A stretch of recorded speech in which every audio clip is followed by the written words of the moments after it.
video, we're going to dive a bit deeper into the knitCompanion app, and I'm going to cover customizing written patterns, or the text in patterns, much the same way we did in the last video with the charts.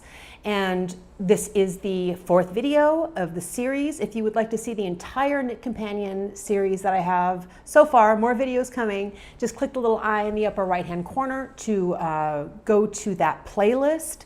If you're watching this video on my website, I will put a link here on my website. I'll also put one in the video description field below on YouTube. I try to make the links possible everywhere. People can't find them sometimes. Okay, so this is the 4th video. We're diving deeper and deeper into the software and customizing things. And I'm always a little bit worried that someone's going to watch this video first. They're not familiar with the software. They're going to watch this video first and think, oh, this is too complicated. I don't want to do this. I can't do this. We are getting into some pretty complicated, not really complicated, some more intense stuff with the software, and you don't have to do this. You can use the software to read your patterns, to use the counter, to use the highlighter bar to show exactly where you are. These are things that you can do if you want to do them. I think they're really fun. It only takes a few minutes once you get the hang of it, and it's for people who want to. The free version of the app is the features that you will use the most. Opening PDF patterns, keeping track of where you are, using the counters. Those are all really easy to use with no setup. This is just one more step of getting into the software and customizing things, and only if you're comfortable with it. If you want to get the app, try the app for free, or use the free version of the app, just go to not that. You want to go to the Google Play Store or the Apple App Store and look for knitCompanion, one word. You can download it onto your device and start working with it right away. If you have questions about the app, you can always go to knitcompanion.com. They have a lot of information there about the free and the paid versions. And what we're going to cover here today is for the iOS platform, and it's for the iOS platform, and it's part of the paid version. And for all the Android people out there, I'm an Android person myself, fingers crossed, knitCompanion is totally working on the Android platform. We're hoping to have something before the end of the year, soon. And they're working on it. I've offered to help test the app, the Android version, because I know a lot of the features that we've covered so far in like the last 3 videos have been, these last 3 videos have been just for Apple. And so they're working on getting Android caught up to that. Very exciting. Okay, so in this video, we're going to talk about customizing written patterns so that you have the same features that we did in like the last video with customizing charts, where you can tap the counter button and the highlighter bar jumps to exactly where you are automatically, and row reminders, little things you need to remember specific to that row, not the page, not the pattern, specific to that row, things you want to remember. I think it's pretty fun. Part of this actually, one of these features actually makes me laugh because I can make the software yell at me with my own voice to not forget to slip a stitch or something like that. Okay, let's get into it. Okay, here we are. We're going to use Lost in a Dream hooded cape pattern for an example here. This is a tutorial I did recently. I can give you a link to this pattern. It has some good features in the pattern that help me demonstrate what we're going to do today. Now, it'll become clearer as I get through it. I'm going to jump over here to page 3. And what I really want to do is take this bit of text right here, this bit of my pattern, and just like we did with the chart, I want the row that I'm on to automatically be highlighted, so that when I tap the counter for the next row, the highlight automatically jumps to the next row I'm on, making it really easy to see where I am in my pattern. And that's what we're going to do. That's one tap marker is what we're going to set up for text here. So I'm going to go to Setup up here at the top of the page. Maybe, there we go. Okay, and just like we do with a lot of things when we're starting something new, we tap the plus button over here. We use this all the time. And I'm going to select text piece this time. And the text piece that I want, I already know. It's asking me to pick a page. I already know it's on page 3. I'll highlight that and tap next. And this arrow, this blue arrow pointing down, is telling me to highlight the text that I want to use. And so I'm going to just kind of drag in that general area so that it snaps in and I can see what I'm doing. I just want to highlight the rows that I want to add the one-tap marker. Okay, I've got that highlighted, and then down here at the bottom of the screen, there's this blue crop button all highlighted for me. I'll just tap that and it is cropped. Ta-da! So now there's a bit more customizing I have to do because unlike a chart, in written text, a row might be one line long, it might be multiple lines long. It's freeform, so we have to give the software a little bit more direction about exactly how wide, how long those rows are. So the thing it wants to know here first is visible rows, and it wants a number of visible rows there. And I can see that there are 6 rows. I'm going to go ahead and tell it a wrong number so that we can work with that. I'm telling it there are 5 rows. And when I tapped that, you saw the keyboard automatically came up.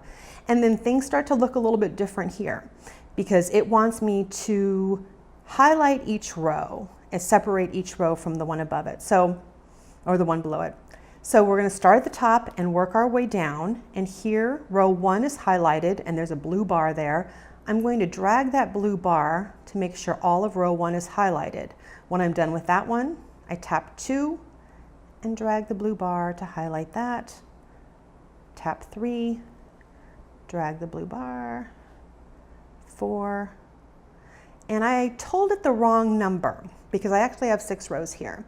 So instead of tapping that 5 and changing it to a 6, because that'll reset all the spacing that I just did, I'm just going to tap the plus to add one more row. Maybe. I don't think I have like the right amount of heat in my hands to make the iPad work all the time. So now I have an extra row. I can tap 5 and drag the blue bar, and that looks good. Each row is highlighted. Each row is separate from the ones above and below it. I think I'm done here.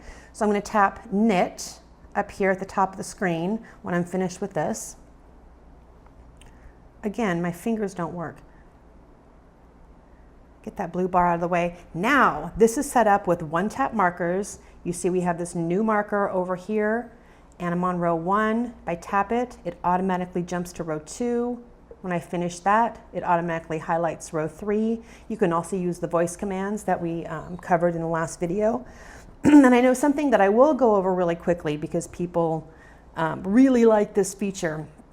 You can customize the highlighter so that it's the easiest for you to read, the most comfortable on your eyes. So I'm going to go ahead and do that. And that is here in the Edit button. It's quick.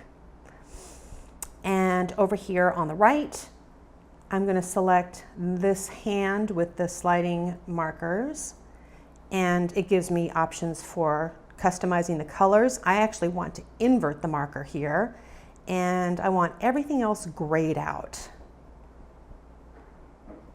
Some odd rows I'm going to make gray, and even rows I'm going to make a different color of gray. Cool. That looks good. So I'm going to go back to knit up here.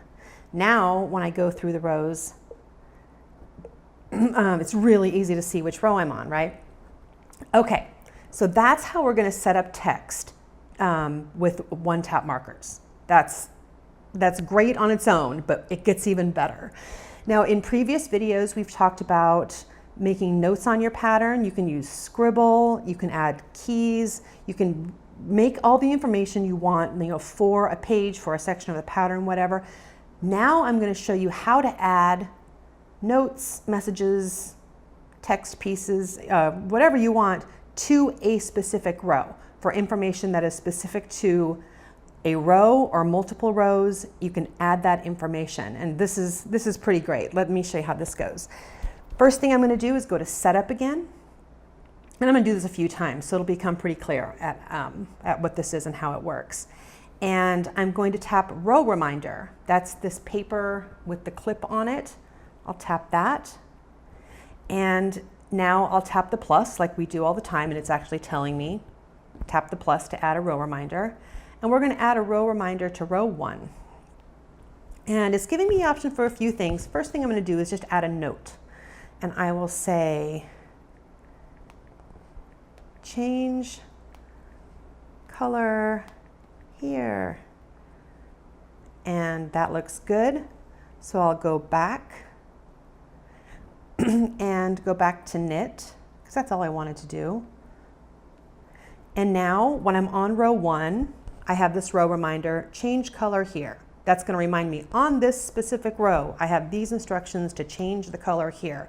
That is great. So now the next one, this next one I love so much. This is my favorite thing. Okay, I'm going to add another row reminder. And this time I'm going to add it to row 2. Go back to setup and row reminder. And let me select row, the plus again, of course. Let me select row 2 this time. Okay. I am going to add an audio clip to myself. So I'll tap the audio and the plus, and I will name this slip. Okay, as soon as I hit start, it's going to start recording. Make sure my voice is good. Be sure to slip the first stitch. Okay, I recorded a little bit of audio there, and it's called slip. I'm going to select it and then say choose. Okay, so now I have given myself an audio reminder for row 2 to be sure to slip the first stitch. And I want to make sure I don't miss this. I'm going to tap autoplay. Okay, this is so great. And now I'm finished with this, so I can go back and go back to knit. So now on row 1, I have my row reminder to change color here. And now I finish with row 1. I'm going to tap my counter to go to row 2. Be sure to slip the first stitch. I love it. That's me telling me not to forget to slip the first stitch. That is so great. Okay, we're going to add one more row reminder. Go through these steps again. So just like we've done, I'm going to go to setup and the row reminder button down here. And this time I'll do it for row 3. And I'll add a piece this time because we've already done a type note, audio clip, and now I'm going to add a piece. And I will say my piece is on 3. And I'll highlight this a little abbreviation thing here. You can see how this could be important. You know, like on this row, there might be a stitch that has an abbreviation that you're going to forget, or just something you have to remember that's different about that row that you want to add this. You don't want to add it to the whole page, just to this row. So that looks good, just like I did with my text piece when we did the one tap marker. I'm going to tap the crop button and then go back and then go to knit. And now I've finished with row 2. When I go to row 3, ta-da, there's my text piece with my stitch definition that I need for that row. I mean, not really. This doesn't exist in there. It works well for an example. So I'm going to tap through these and we're going to see the row reminders that I added. On row 1, I have a text row reminder telling me change color here. Okay, hopefully that's enough to get me to remember to change the color there. Finish with row 1, tap my counter. Be sure to slip the first stitch. There's me, there's me telling me to be sure to slip the first stitch because I know I'm going to forget to slip it if I don't have that reminder there. And then when I go to finish that and go to row 3, I have a little piece of the pattern in there to explain the stitches in that row to make it easier. Okay, that is how to use the one-tap markers in a text piece. And that's it. I hope that helps. Again, if you want to get this software, just go to the Apple Play Store or the Google Play Store. I'm not even sure. It's not called Apple Play Store, is it? I can't remember. But just look for knitCompanion, all one word, and you can download it for free. Also go to knitcompanion.com if you have more questions about it, or click the little eye in the upper right-hand corner to see my entire playlist of all the videos. We have more knitCompanion videos coming. Keep those suggestions coming, and I hope that helps. Good luck.